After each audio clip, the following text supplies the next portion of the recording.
I'm John, and I'm 78 years old. That number still surprises me when I say it out loud. My body believes it, my knees remind me every morning, my hands move slower than they used to, but my mind lives somewhere else. Somewhere between the boy I once was and the man I kept telling myself I would become one day. People ask me the secret to living this long. I usually smile and keep it simple. Luck, I say, or good doctors. What I don't tell them is that I didn't survive this long because I was careful. I survived because I was spared. I have almost died twice, and both times I was convinced I was fully alive.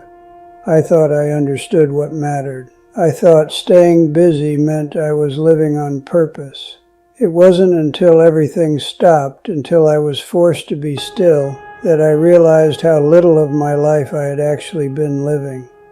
Those moments didn't just threaten my body, they exposed the way I had been moving through my days, rushing, postponing, assuming there would always be time. Sometimes life doesn't wake you up gently, sometimes it has to stop you first, and if you're lucky it gives you another chance to learn how to live.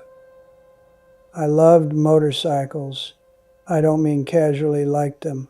I mean loved them in the way young men love anything that makes them feel faster than fear and stronger than doubt.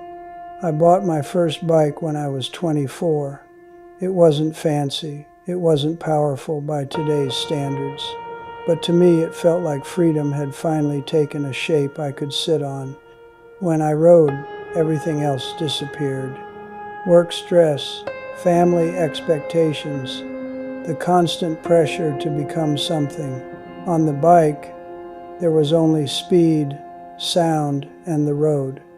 No past, no future, just motion. My friends warned me. My mother begged me to be careful. I laughed it off. I wasn't reckless, I told myself. I was skilled. I respected the machine.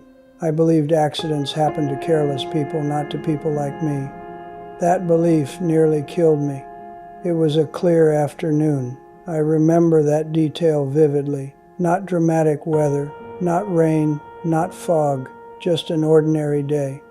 I was riding a familiar road, one I'd taken dozens of times before, and that familiarity made me comfortable. Too comfortable. I don't remember the exact moment of impact. What I remember is sound breaking apart, metal screaming, my body leaving the bike, and then nothing. No light, no tunnel, no grand vision, just silence. When I woke up, I was staring at a hospital ceiling that looked nothing like the sky I'd been riding under minutes earlier. My body felt like it didn't belong to me anymore. Broken ribs, a fractured leg, internal injuries, tubes, machines. A doctor told me later that if I'd landed a few inches differently, I wouldn't have woken up at all. I nodded when he said it, but I didn't understand it yet. Recovery is where the fear lies. Pain is loud, but recovery is quiet. Recovery gives you time to think. Friends visited, family hovered. They brought food I couldn't eat, jokes I barely laughed at, reassurance I didn't believe. They kept telling me how lucky I was, and I kept nodding. But inside, something had shifted. For the first time, I realized how easily everything could stop. Not gradually, not with warning. Just gone? I had spent my youth assuming time was guaranteed, that there would always be another ride, another year, another chance to say things later. Lying there, barely able to move, I began to understand how arrogant that assumption was. But here's the part I don't like admitting. I didn't change enough. I healed. I got back on my feet. I sold the bike eventually, but not because of fear, mostly because life moved on. I treated the crash like a lesson learned and completed. It wasn't. It was a warning. In the years between building a life without living it, I got married. I had kids. I worked. I did what men of my generation were supposed to do. I showed up physically, but emotionally, I stayed guarded. I loved my family deeply, but I treated love like a responsibility instead of a relationship. I was present, but distracted. I thought near death had made me wiser, but really, it had only made me cautious in small ways, not honest in big ones. I still postponed joy. I still postponed vulnerability. I still believed I had time. The second time it was the Mustang. I was 56 when I bought the Mustang. Red, loud, unnecessary, and I loved it instantly. It wasn't about speed anymore, not really.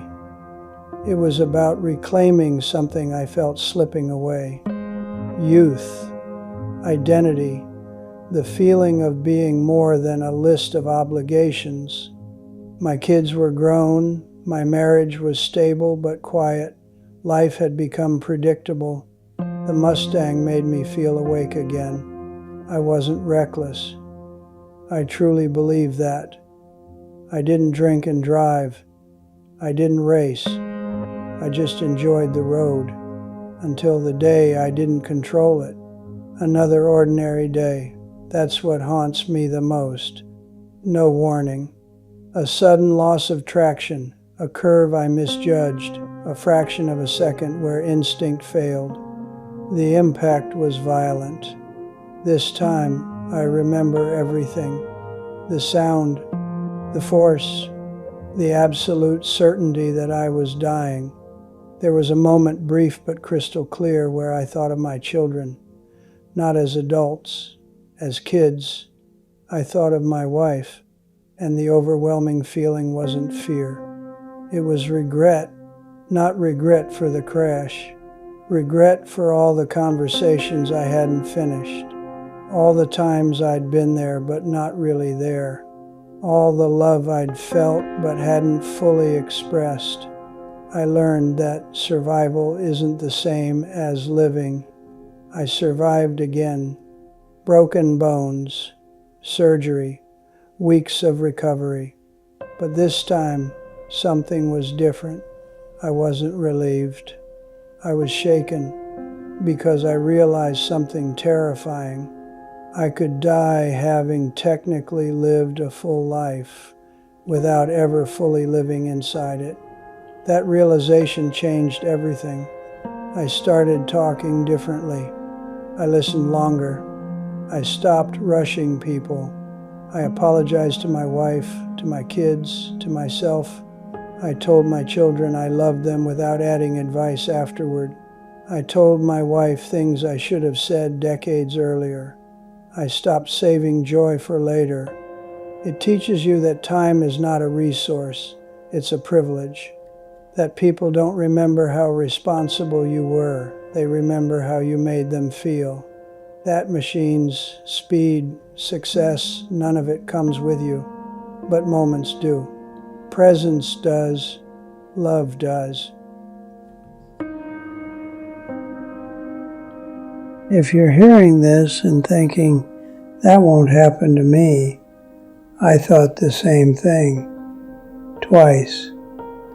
Life doesn't warn you when it's about to change forever. It just does. Don't wait for the crash. Don't wait for the hospital ceiling. Don't wait for regret to teach you what presence could have taught you gently. Here's the truth I wish someone had shaken into me when I was young. Life does not announce when it is about to change forever. It doesn't give warnings. It doesn't ask if you're ready. One moment you are certain you have time. The next, you are hoping for just one more minute. Both times I almost died, I didn't think about money. I didn't think about success. I didn't think about the things I once believed defined me. I thought about people, about faces, voices, moments I rushed through, words I assumed I'd say someday. And that's when it hit me, harder than any crash ever could. Most of us don't waste our lives doing the wrong things.